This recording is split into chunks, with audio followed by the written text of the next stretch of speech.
జీవము గల దేవుని మాటలు పరిచర్యను ప్రోత్సహించండి. మీ ప్రోత్సాహాన్ని మరిన్ని వీడియోస్ కొరకు మన ఛానల్ని సబ్స్క్రైబ్ చేయడం ద్వారా తెలియపరచండి. లైక్ చేసి షేర్ చేయండి. ఈ సువార్త పనిలో మీరును పాలుభాగస్తులు కండి.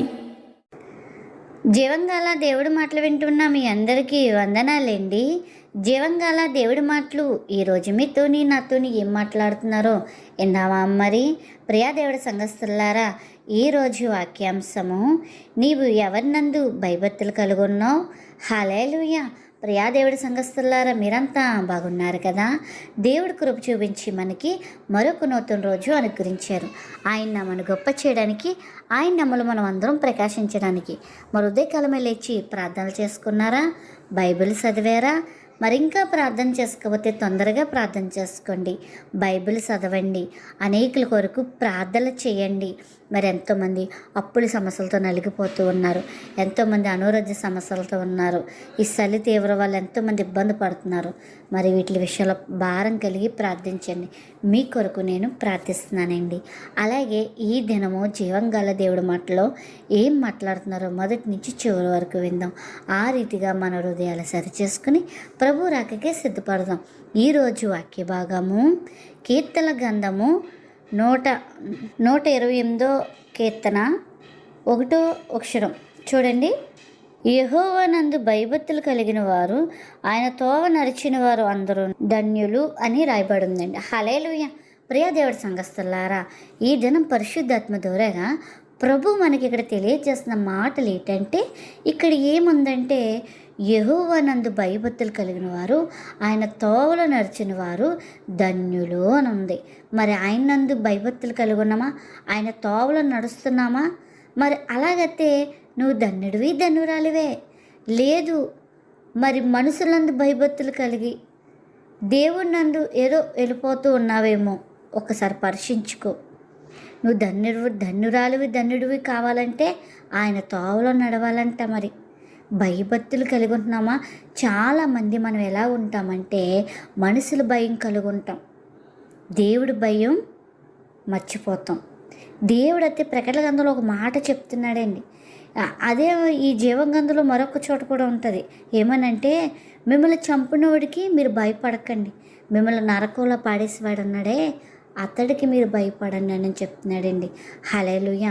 అంతే కదండి, దేవుడు భయభక్తుల కోసం ఎన్నో ఇక్కడ వచనాలు చాలా దగ్గర మరి రాసి ఉందండి. ఆయన నందు భయం కలిగి ఉండాలి. చాలామంది సేవకులు భయం కలిగి ఉంటారు. చాలామంది తల్లిదండ్రులు భయం ఉండాలి. లేకపోతే పిల్లలు కష్టం బ్రతకడం. ఎందుకంటే వెచ్చలవిడిగా ఉంటారన్నమాట. తల్లిదండ్రులు కలిగి ఉన్న భయం కలిగి ఉండాలి. కానీ ఎంతవరకు అంతవరకు. అలాగే మీరు దేని భయం దానికి. కానీ పరమ తండ్రికి ఆయనకి మరుగేమీ లేదు. నువ్వు నీ తమ్ముడిని, నీ చెల్లిని, నీ అక్కని, నీ తల్లిదండ్రులు, సేవకులు, సంఘాలని అందరినీ మరుగు చేయొచ్చు, కానీ దేవుని మరుగు చేయలేవు. కాబట్టి ఆయన నందు భయభక్తులు కలిగి ఉన్నామంటే ఆయన తోవలో నడుచుకుంటాం, ధన్యురాలు అవుతామండి. హల్లెలూయా. అంతేకాదు చూడండి, ఎవరు ధన్యులు అవుతారు? ఎవరు ఆయన మరి భయభక్తులు కలిగి ఉంటారు? ఎవరు ధన్యులవుతారు? ఎవరు ధన్యులవుతారంటే మొదటగా భయభక్తులు దేవుడికి కలిగి ఉండాలి. అలాగే ఆయన తోవలో నడిచిన వారే ధన్యులవుతారని ఈ దినం పరిశుద్ధాత్ముడు మనతో చెప్తున్నాడండి. హల్లెలూయా. కాబట్టి ప్రియ సహోదర సహోదరాల, మనం భయభక్తులు కలిగి ఉండవలసింది దేవుడి నందు, సేవకుడి నందు కాదు, సంఘం అందును కాదు. కలిగి ఉండండి, ఎంతవరకు భయం అంతవరకే. కానీ పరమ తండ్రికి అన్నీ తెలుసు, ఏది మరుగు కాదు. దేవుని నందు భయం లేకుండా మనుషులందు భయం కలిగి ఉండడం వ్యర్థమైన భక్తి, అది వ్యర్థమైన వేస్ట్ కదండి. నువ్వు దేవుని నందు భయభక్తులు కలిగి ఉండు, సమస్తం వాళ్ళ దగ్గర నువ్వే భయం కలిగి ఉంటావు. హల్లెలూయా. నువ్వు నీ భక్తి నీకు ధైర్యం పుట్టించదా అని ఓ మాట చెప్తారు. ఎక్కడుంటుంది ఈ మాట? యోగు గ్రంథంలో ఉంటుందండి మనకి. నీ భక్తి నీకు ధైర్యం పుట్టించదా? నీ యథార్థ ప్రవర్తన నీకు నిరీక్షణకి ఆధారం కాదా? హల్లెలూయా. ఏంటి? నీ భక్తి నీకు ధైర్యం పుట్టించాలంటే నువ్వు ఆయనందు యథార్థంగా ఉండాలి. భయభక్తులు కలిగి, భయము కూడిన భక్తి ఉంటుంది, కానీ భయం ఉండలేదు. చాలామంది గంటల గంటల ప్రార్థనలు, గంటల గంటల ప్రసంగాలు దంచి కొడతారు, కానీ భయంతో కూడిన ప్రసంగం రావట్లేదు, భయంతో కూడిన ప్రార్థన ఉండలేదు. మరి నువ్వు ఎప్పుడైతే ఆయనందు భయము కలిగి యథార్థంగా నువ్వు ఆయన తోవలను నడుచుకుంటూ ఉంటావో అది నీ నిరీక్షణకి ఆధారం అవుతుంది. అంతేకాదు, నీ భక్తి నీకు ధైర్యం పుట్టిస్తుంది అని మాట మనకు యోగ గ్రంథంలో చూస్తామండి. హల్లెలూయా. ప్రియా నా సహోదరాల, సమస్య వచ్చినప్పుడు భయం కలుగుతుంది. మనకి రోగం, కుదరలేని రోగం మన ఎంట ఆడినప్పుడు భయం కలుగుతుంది కదా. మరి ఏదైనా తెలియని సంగతులు మనకి ఏదైనా వింటే భయపడతాం. గతించిన సంవత్సరంలో కోకలుగా సేవకురాలు, చిన్న పెద్దలు మొదలుకొని ఎంతోమంది కోల్పోయాం. మరణాలు చెంకలుగా కోకలుగా న్యూస్లు వింటున్నాం. ప్రమాదాలు భయంకరం. మరి అలాంటప్పుడు కూడా భయం కలుగుతుంది. మరి భయం ఎందుకు కలగాలి మనకి? ఏమవుతాదో ఏటో. అదే నువ్వు దేవుని నందు భయభక్తులు కలిగి నువ్వు భక్తి చేస్తుంటే నీకు ధైర్యం పుట్టును అన్నమాట. మనకు భయం కదా కలగవలసింది, ధైర్యం. అందుకే యెహోవానందు ఎవరైతే భయభక్తులు కలిగి ఉంటారో ఆయన తోవని అంటే ఆయన మాట చెప్పని నడుచుకోవాలి. ఆయన మాట చెప్పని నడుచుకునే వారే ధన్యురాళ్ళు అని ఈ దినమ లేఖనం కీర్తన గ్రంథం చెప్తుందండి. హల్లెలూయా. దేవుని నందు భయభక్తులు కాకుండా తప్పిపోతూ ఉంటారు. భయం ఎక్కడెక్కడో కనపరుస్తారు. చాలామంది ఏదైనా సీక్రెట్ చేస్తారు. చూడండి, చాలామంది తాగుతారు కదండి, యవ్వనస్తులు ఈ గంజాయి డ్రగ్స్కి అలవాటైపోతారు. ఇంట్లో తెలుస్తుందేమో భయపడిపోతారు, పక్కోళ్ళకి తెలుస్తుందేమో భయపడిపోతారు. అది దేవుడు చూస్తున్నాడే, ఆయన ఎంత బాధపడి ఉంటాడు, నేను ఆయన నందు ఈ తప్పు చేయకూడదని అని నీలో ఉందా? అయితే ఆయన నందు భయం కలిగి ఉన్నాం. యోసేపు జీవితం చూడండి, ఎవ్వరూ లేరు, తప్పు చేసే అవకాశాలు అన్నీ ఉన్నాయి, అయినా సరే నా తండ్రి వెదితే ఈ తప్పు నేను చేయనని పారిపోయాడు. మనం అలా ఉండాలండి, అలా ఉండాలి. అంతే కదండి.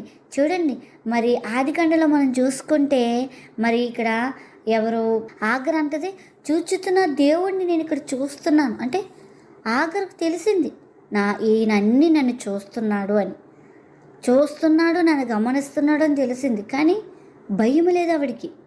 ఎప్పుడైతే దేవదూత దర్శించిందో భయం కలిగింది, మళ్ళీ శారా ఇంటిని ఉండడానికి వెళ్ళింది. మనం ఎప్పుడైతే దేవుడి భయం కలిగి ఉంటామో ఉన్న చోట యథార్థంగా ఉంటామండి.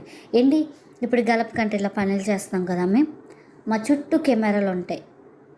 కెమెరాలు ఉన్నా ఒకటే, నాకు లేకపోయినా ఒకటే. ఎందుకు? అవి ఉన్నా నేను పని చేస్తాను, లేకపోయినా పని చేస్తాను.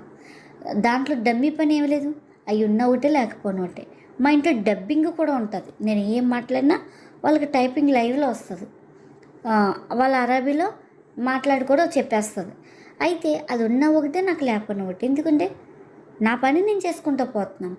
వాళ్ళు ఏ కోసినా కూడా నేను ఏమీ చెప్పుకోను, నాకు పని లేదు, అంతే. ఇలాగ ఎప్పుడైతే ఉంటామో ఏమున్నా లేకపోయినా భయం ఉండదండి. ఎందుకంటే మన పని, మన ప్రవర్తన, మన అంతని దేవుడు చూస్తున్నాడు. ఆయన నందు యథార్థంగా చేయాలి. పనులు చేసే చోట కూడా భయపడక్కర్లేదు.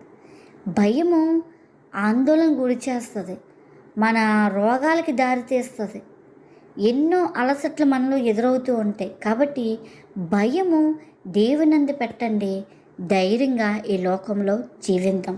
హల్లెలూయా. ఎప్పుడైతే మనం దేవునందు భయభక్తులు కలిగి ఉంటామో ఈ లోకంలో ధైర్యంగా జీవిస్తాం. లోకంలో మలినమే కానీ కలవ పువ్వులాగా నివసిస్తూ అందంగా జీవిస్తామండి. కలవ పువ్వు ఎవరైనా వద్దంటారా? బురదలో కానీ ఇలుపు కోసుకుంటారు, దాన్ని ఒకరోజు ఉండి వాలిపోయింది. మనం కూడా ఎంతకాలం ఉంటామో తెలీదు. కలవ పువ్వులో జీవిద్దాం, దేవుని నందు భయభక్తులు, ఆయన తోవలో నడుచుకుందాం. ఆయన తోవలో వెళ్ళినప్పుడు చాలా బురదలు మనకు చేరుతూ ఉంటాయి. దాన్ని తొలగించుకుంటూ మళ్ళీ అంటుకోకుండా ఆయన నందు భయభక్తులు కలిగి ఉందాం. నువ్వు అర్ధరాత్రి కింద ఒక్కడవు ఉన్నా దేవుడు నిన్ను చూస్తున్నాడని మర్చిపోకు.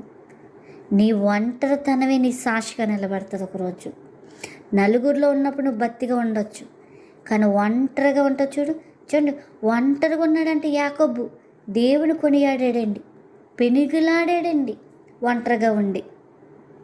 ఒంటరిగా దేవుని పెనుగులాడిన వారు గొప్ప విజయాలు చూశారండి. మనం కూడా ఒంటరి సమయంలో ఫోన్లతో సమయం గడపడం కాదు, కానీ ఎవరూ చూస్తలేదు కదని రహస్య ఫోన్లు, రహస్య ముచ్చట్లు పెట్టడం కాదు, కానీ దేవుడికి మొరపెట్టుకుందాం. దేవుని నందు భయభక్తులు కలిగి ఆయన మాటను పట్టుకొని మనం నడుచుకుంటే ధన్యులను అవుతామండి. అంతేకాదు ఆయన నిత్య సంతోషం, నిత్య దీవెన, నిత్యం ఆరోగ్యం, నిత్య సంతోషం మనకు అనుగ్రహిస్తాడండి. మరి ఎన్ని పొందుకోవాలంటే మనం దేవుని నందు భయం కలిగి ఉన్నాం లేదో ఈ దినము పరీక్షించుకొని మనుషులు భయాన్ని తొలగించుకుందాం. దేవుడు భయాన్ని కలిగి ఆయన తోవలను నడుపుతామండి. ఆ రీతిగా మన హృదయాన్ని సిద్ధపరచుకొని అటు కృపాదనిత ప్రభు మనందరికీ దినము అనుగ్రహించునుగాక. ఆమె.